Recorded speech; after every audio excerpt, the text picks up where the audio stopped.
Short একটা video করব। তো এখানে হচ্ছে আমরা দেখব যে আমাদের টুথ কিভাবে হচ্ছে ডেভেলপমেন্ট হয়। তো এই ক্ষেত্রে আমরা হচ্ছে আমাদের কিছু কনসেপ্ট ক্লিয়ার করব, কিছু টার্ম দেখব এবং হচ্ছে ফিগারের মাধ্যমে আমরা বুঝে বুঝে ব্যাপারটা হচ্ছে ক্লিয়ার করব। তো আমরা প্রথমে একটা ফিগার দেখব। এখান থেকে আমরা হচ্ছে কিছু বেসিক জিনিস ক্লিয়ার করব যেগুলো আমাদের সামনে আসবে। যেমন আমরা এখানে যে ফিগারটা দেখতে পাচ্ছি এটা হচ্ছে আমাদের ওরাল ক্যাভিটির একটা ফিগার। তো এই ওরাল ক্যাভিটির ফিগারের মধ্যে আমার সবথেকে আজকের জন্য যেটা বেশি ইম্পর্ট্যান্ট সেটা হচ্ছে ভেস্টিবিউল। তো এই ভেস্টিবিউল চেনার জন্য মূলত আমি এই ফিগারটা নিয়েছি। তো আমি যদি একটু দেখাই, আমাদের এই যে মার্ক করা পোর্শনটুকু উপরের চোয়াল এবং নিচের চোয়াল উভয় জায়গায়, অর্থাৎ আমাদের টুথ এবং হচ্ছে লিপ, এই দুইটার মাঝখানে যে জায়গাটা আছে এটাকে আমরা হচ্ছে বলি ভেস্টিবিউল। তো এই ভেস্টিবিউলটা আমরা পরবর্তীতে দেখব যে ভেস্টিবিউলটা আমাদের ডেভেলপমেন্ট হয় হচ্ছে ভেস্টিবুলার ল্যামিনা থেকে। আর আমাদের এই যে আপার জ অ্যান্ড এই যে লোয়ার জ, এইখান থেকে হচ্ছে আমাদের টুথগুলো কীভাবে হচ্ছে কোন কোন শেপের মাধ্যমে আসে এগুলো হচ্ছে আমরা আজকে সব দেখব।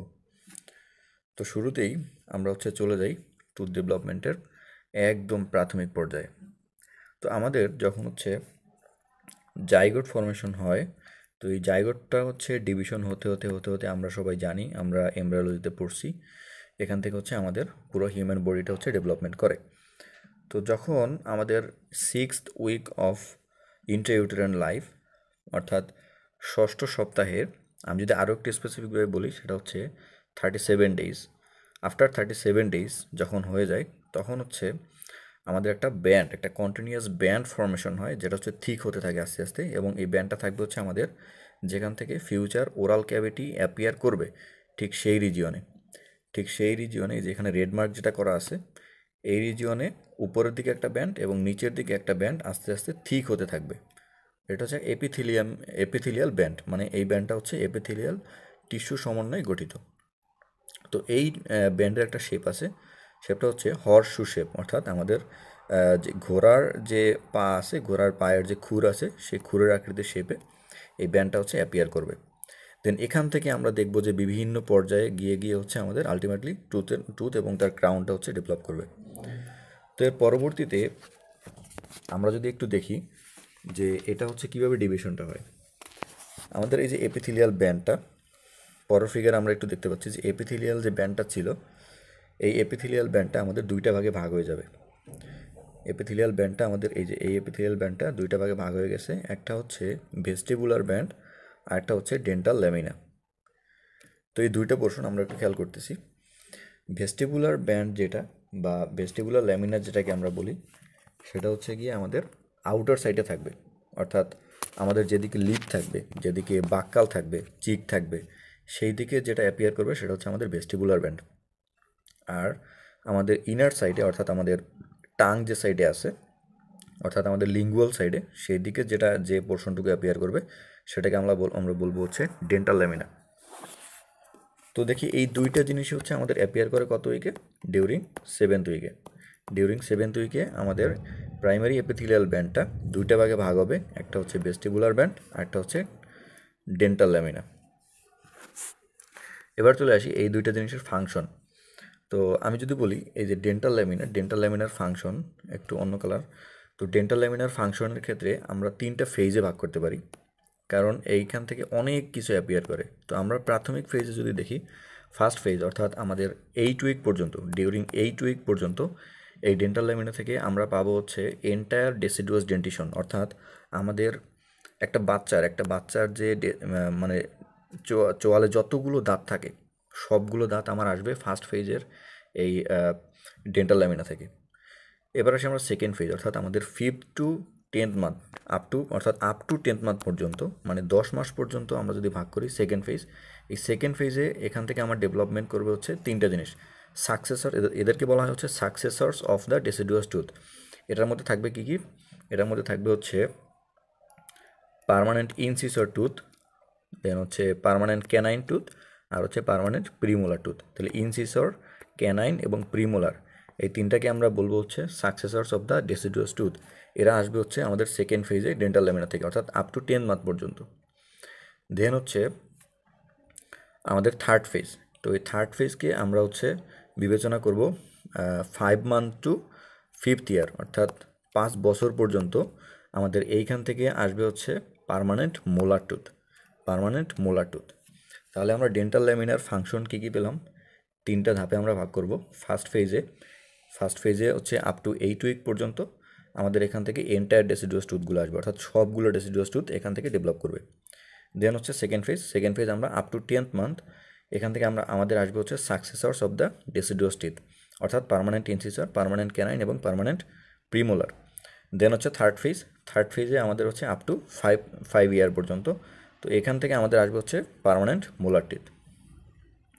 এবার একটা গুরুত্বপূর্ণ বিষয়, সেটা হচ্ছে যে আমাদের এই যে ডেন্টাল ল্যামিনা, এই ডেন্টাল ল্যামিনার নর্মালি এটার ফেড, আমরা যদি এটা ফেড বলি, এটা হচ্ছে আমাদের মানে ডিসঅ্যাপিয়ার হয়ে যাওয়ার কথা, অর্থাৎ এটা ভ্যানিশ হয়ে যাওয়ার কথা। এই যে তার রেজাল্টগুলো দেওয়ার পরে এটার চলে যাওয়ার কথা। বাট যদি এটা অ্যাপিয়ার করে, যদি এটা আমাদের পরবর্তীতেও থেকে যায়, তাহলে সেখান থেকে যেটা ডেভেলপ করে সেটা হচ্ছে গিয়ে ডেন্টাল ল্যামিনার র্যামনেন্ট। এটাকে বলা হয় হচ্ছে গিয়ে সেল রেস্ট অফ সেরেস অথবা epithelial pearl. Cell rest of Serres অথবা এপিথেলিয়াল পার্ল।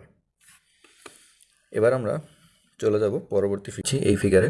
সেটা হচ্ছে আমাদের যে ডেন্টাল ল্যামিনা ছিল, ডেন্টাল ল্যামিনা যেটা আমাদের লিঙ্গুয়াল পোর্শনে ছিল, আমরা এতক্ষণ দেখেছি, সেই লিঙ্গুয়াল পোর্শনে ডেন্টাল ল্যামিনাটা এখন হচ্ছে আমাদের 2টা ভাগে ভাগ হয়ে গেছে। অর্থাৎ এইটা যদি আমরা ধরি যে এটা হচ্ছে আমাদের সেই ডেন্টাল ল্যামিনা, তো এই ডেন্টাল ল্যামিনাটা এসে আমাদের এইদিকে একটা পোর্শন আসছে আর এইদিকে ছোট্ট একটা পোর্শন আসছে। তো এই ছোটো যে পোর্শনটা আসছে সেটা হচ্ছে আমাদের সাকসেশনাল ল্যামিনা। তো এই সাকসেশনাল ল্যামিনার ফাংশন কি? সাকসেশনাল ল্যামিনার ফাংশন আমরা যদি বলি, সেটা হচ্ছে আমাদের ওই যে ডেন্টাল ল্যামিনার যে ফাংশনটা ছিল অর্থাৎ সেকেন্ড ফেজে, সেটাই হচ্ছে আমাদের সাকসেশনাল ল্যামিনার ফাংশন। যেমন এখান থেকে আমাদের আসবে হচ্ছে পার্মানেন্ট ইনসিসর, পার্মানেন্ট ক্যানাইন আর হচ্ছে পার্মানেন্ট প্রিমোলার। অর্থাৎ আমাদের যদি বলে কোশ্চেনে যে সাকসেশনাল ল্যামিনার ফাংশন কি, সেক্ষেত্রে আমরা বলবো এখান থেকে ডেরিভেটিভস হচ্ছে পার্মানেন্ট ইনসিসর, ক্যানাইন এবং প্রিমোলার। এবার আমরা আসি আমাদের ডেন্টাল ল্যামিনা। তো এই যে পোর্শনটুকু, এটা হচ্ছে আমাদের ডেন্টাল ল্যামিনা। এই ডেন্টাল ল্যামিনা থেকে আমাদের ডিরাইভ হবে হচ্ছে এনামেল, তারপরে হচ্ছে রেডিউস এনামেল এপিথেলিয়াম আর হচ্ছে হার্টোইক এপিথেলিয়াল রুটছিদ। আমরা জানি হার্টোইক এপিথেলিয়াল রুটছিদ, এখান থেকে আমাদের হচ্ছে ওই যে রুট ফর্মেশনের ক্ষেত্রে এটার গুরুত্বপূর্ণ একটা ভূমিকা আছে। আমরা যখন রুট ফর্মেশন পড়বো তখন হচ্ছে এটা বুঝতে পারবো। আর একটা জিনিস হচ্ছে আমাদের এই ফিগারে যেটা আমরা দেখতে পাচ্ছি সেটা হচ্ছে ডেন্টাল স্যাক। তো ডেন্টাল স্যাক জিনিসটা কি? সেটা হচ্ছে আমাদের এই যে পুরো ডেন্টাল প্যাপিলার সহ চারপাশের যে আমাদের একটোমেসেনকেমাল কন্ডেনসেশন আছে, এই পুরোটা মিলে আমরা মাইক্রোস্কোপে যখন যে কন্ডেনসেশনটা দেখতে পাবো সেটার নামে হচ্ছে আমাদের ডেন্টাল স্যাক। আচ্ছা, এবার আমরা যদি একটু দেখি, সেটা হচ্ছে যে পুরো বিষয়টা আমরা এখানে ফ্লো চার্টের মাধ্যমে দেখতে পাবো।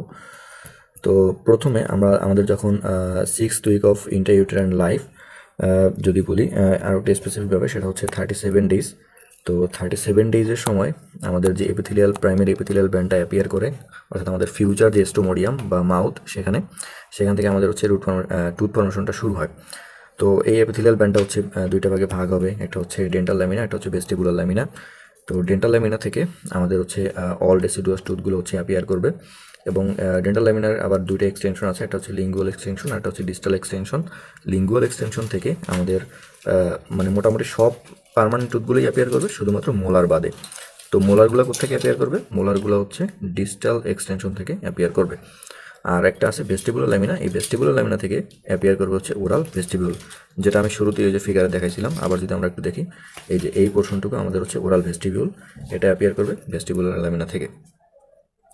আচ্ছা, এবার আমরা চলে আসি আমাদের বিভিন্ন স্টেজ আমরা দেখতে পাই টুথ ডেভেলপমেন্টের সময়। সেটা হচ্ছে যে আমাদের এই যে প্রথম যে প্রাইমারি এপিথেলিয়াল ব্যান্ড ছিল, প্রাইমারি এপিথেলিয়াল ব্যান্ডটা এরকম একটা অ্যাপিয়ারেন্স প্রথমে আসে। তো এই এটা কিসের মতো দেখতে? এটা হচ্ছে একটা কুড়ির মতো বা একটা বার্ডের মতো দেখা যাচ্ছে, তাই না? যার কারণে এই স্টেজটার নাম হচ্ছে বার্ড স্টেজ। তো এই বার্ড স্টেজের ক্ষেত্রে আমাদের ভাইবা অনেক সময় জিজ্ঞেস করে যে বার্ড স্টেজের সময় আমরা কী কী দেখতে পাই। আমরা হচ্ছে এখানে 2 ধরনের টিস্যু বা সেল দেখতে পাবো। এটা হচ্ছে আমরা বাইরে যে কন্ডেনসেশনগুলো দেখতে পাচ্ছি, এটা হচ্ছে আমাদের একটোমেসেনকাইমাল কন্ডেনসেশন, অর্থাৎ এটা হচ্ছে আমাদের মেসেনকাইমাল টিস্যু। আর আমাদের বারটা মূলত যেটা দিয়ে গঠিত সেটা হচ্ছে আমাদের এপিথেলিয়াল টিস্যু বা এপিথেলিয়াল সেল। তো এখানে আবার আমরা 2 ধরনের এপিথেলিয়াল সেল দেখতে পাবো। একটা হচ্ছে ইনার এনামেল এপিথেলিয়াম, মানে এটা পরবর্তীতে আবার আসবে, ইনার এনামেল এপিথেলিয়াম, আর এটা হচ্ছে আউটার এনামেল এপিথেলিয়াম। এবার আমরা চলে আসি ক্যাপ স্টেজ। তো আমার এই বারটা আস্তে আস্তে যখন হচ্ছে একটা ক্যাপ বা একটা টুপির মতো অ্যাপিয়ারেন্সে আসবে, যার তখন হচ্ছে আমরা এটাকে নামকরণ করব ক্যাপ স্টেজ। এখন কোশ্চেন হচ্ছে যে ক্যাপ স্টেজে আমরা কী কী দেখতে পাই। ক্যাপ স্টেজে আমরা মূলত 3 ধরনের জিনিস দেখতে পাবো, সেটা হচ্ছে inner enamel epithelium, outer enamel epithelium এবং স্টিলেট রেটিকুলাম। তো ইনার এবং ইনার এনামেল এপিথেলিয়াম যেটা এর যে ভিতরের দিকে থাকে এটা হচ্ছে ইনার এনামেল এপিথেলিয়াম, আর বাইরের দিকে যেটা থাকবে সেটা হচ্ছে আউটার এনামেল এপিথেলিয়াম। আর স্টিলেট রেটিকুলাম জিনিসটা হচ্ছে এক ধরনের তারকা আকৃতি শেপ বা স্টার শেপ, এরকম স্টারের মতো আমরা এই যে স্টারের মতো হচ্ছে এরকম সেল থাকে। তো এই সেলগুলো স্টারের মতো হওয়ার কারণ কি, এটা অনেক সময় আমাদের ভাইবা বা রিটেনে আসে। তো সেটা হচ্ছে যে এই সেলগুলোর ইন্টারস্টিশিয়াল স্পেসে এক ধরনের কেমিক্যাল থাকে, সেটা হচ্ছে গ্লাইকোস্যামিনোগ্লাইকান। তো এর ভিতরে গ্লাইকোস্যামিনোগ্লাইকান রিলিজ করে, যার কারণে এই গ্লাইকোস্যামিনোগ্লাইকানগুলো হচ্ছে হাইড্রোফিলিক, অর্থাৎ এগুলো হচ্ছে পানিগ্রাহী, মানে হচ্ছে ভিতরের দিকে পানিকে টেনে আনে, অর্থাৎ বাইরে যে পানি আছে সেগুলোকে ভিতরের দিকে টেনে আনে, যার কারণে কী হয়, এটা হচ্ছে সুয়েলিং করে। তো সুয়েলিং যখন করা থাকে এরকম, আমি যদি একটু দেখাই, এরকম হচ্ছে লিঙ্ক আপ করা থাকবে, একটার সাথে একটা লিঙ্ক আপ করা থাকে। তো এটা হচ্ছে সুয়েল হতেছে আর এটা হচ্ছে মানে সুইলিং হতেছে। তো দুই দিক থেকেই সুইলিং হতেছে, বাট মাঝখানে যে লিঙ্কেজটা আছে এই লিঙ্কেজটা আর হচ্ছে ভেঙে যায় না, মানে লিঙ্কেজটা হচ্ছে থেকে যায়। তখন কি হয়, আস্তে আস্তে হচ্ছে এরকম হতে হতে মানে একটা সেলের সাথে একটা সেল এরকম করতে করতে এখানে হচ্ছে স্টার শেপ গঠন করে। আচ্ছা, এবার চলে আসি আমরা আর্লি বেল স্টেজ। তো আমাদের বেল স্টেজকে আমরা হচ্ছে দুইটা ভাগে ভাগ করি, একটা হচ্ছে আর্লি বেল স্টেজ আর একটা হচ্ছে লেট বেল স্টেজ। তো early bell stage late bell stage আমরা কেন বলি, দুইটাই হচ্ছে দেখতে বেলের মতো, বাট আর্লি বেল স্টেজ যেটা সেখানে হচ্ছে আমাদের কিছু হিস্টোলজিক্যাল চেঞ্জ আসে, অর্থাৎ আমরা ক্যাপ স্টেজে যেসব জিনিস পাইছি, যেসব হিস্টোলজিক্যাল স্ট্রাকচার পাইছি, এখানে হচ্ছে নতুন একটা হিস্টোলজিক্যাল স্ট্রাকচার আসবে, সেটা হচ্ছে স্ট্রাটাম ইন্টারমিডিয়াম। এই যে অর্থাৎ আমাদের এই স্টিলেট রেটিকুলাম যে সেলগুলো ছিল এবং ইনার এনামেল এপিথেলিয়াম যে ছিল তাদের মাঝখানে যে এক ধরনের সেল আসছে নতুন, সেগুলোর নাম হচ্ছে স্ট্রাটাম ইন্টারমিডিয়াম। এই যে হিস্টোলজিক্যাল চেঞ্জ হয়েছে, যার কারণে আমরা এটাকে বলি হচ্ছে হিস্টো ডিফারেন্সিয়েশন, এবং এটা হচ্ছে আর্লি বেল স্টেজ। এবার আমরা চলে যাই late bell stage. Late bell স্টেজে আমাদের হিস্টোলজিক্যাল কোনো চেঞ্জ আসে না, বাট এখানে হচ্ছে মরফোলজিক্যাল কিছু চেঞ্জ আসে, যার কারণে এটাকে বলা হয় হচ্ছে মরফো ডিফারেন্সিয়েশন। তো মরফোলজিক্যাল কী কী চেঞ্জ আসে এখানে দেখব, আমরা যে ইনার এনামেল এপিথেলিয়াম ছিল সেই ইনার এনামেল এপিথেলিয়ামগুলোই আমাদের কনভার্ট হবে হচ্ছে অ্যামলোব্লাস্টে কনভার্ট হবে, এবং এখান থেকে এনামেল সিক্রেশন হবে। তো আমি যদি প্রসেসটা একটু বলি, প্রথমে আমাদের যে ওডোন্টোব্লাস্ট ছিল সেই ওডোন্টোব্লাস্ট থেকে এক ধরনের একটা ম্যাট্রিক্স সিক্রেশন হবে, এর নাম হচ্ছে ডেন্টিন ম্যাট্রিক্স, অর্থাৎ এটাকে বলা হয় আবার মেন্টাল ডেন্টিন। মানে ডেন্টিনে অনেকগুলা হচ্ছে ম্যাট্রিক্স আছে, অনেকগুলো স্টেজ আছে। তো প্রথম যে স্টেজটা মানে সিক্রেট হয় সেটা হচ্ছে মেন্টাল ডেন্টিন। এই মেন্টাল ডেন্টিন যখন সিক্রেট হয়, অর্থাৎ এই যে আমাদের এখানে ওডোন্টোব্লাস্ট আছে, এই ওডোন্টোব্লাস্ট যখন মেন্টাল ডেন্টিন সিক্রেট করছে, অর্থাৎ এই যে ব্লু কালারের, তো এটা হচ্ছে আমাদের যে ইনার এনামেল এপিথেলিয়াম বা অ্যামলোব্লাস্ট আছে, সেই অ্যামিলোব্লাস্টকে হচ্ছে গিয়ে স্টিমুলেট করলে সে হচ্ছে গিয়ে এনামেল ম্যাট্রিক্স সিক্রেশন শুরু করে। এখানে যে পিঙ্ক কালার যেটা দেখা যাচ্ছে এটা হচ্ছে এনামেল। এইখানে এইভাবে হচ্ছে গিয়ে আমাদের মানে এনামেল ফর্মেশন শুরু হয়। তো এটা আমরা আলাদা একটা ভিডিওতে দেখবো কীভাবে এনামেল এবং ডেন্টিন ফর্মেশন হয়। তো এটা হচ্ছে আমাদের আজকের ভিডিও, অর্থাৎ আমরা মানে মোটামুটি একটা ধারণা পাইছি যে কীভাবে হচ্ছে আমাদের টুথটা হচ্ছে ডেভেলপ করে। ঠিক আছে, ধন্যবাদ সবাইকে, আসসালামু আলাইকুম।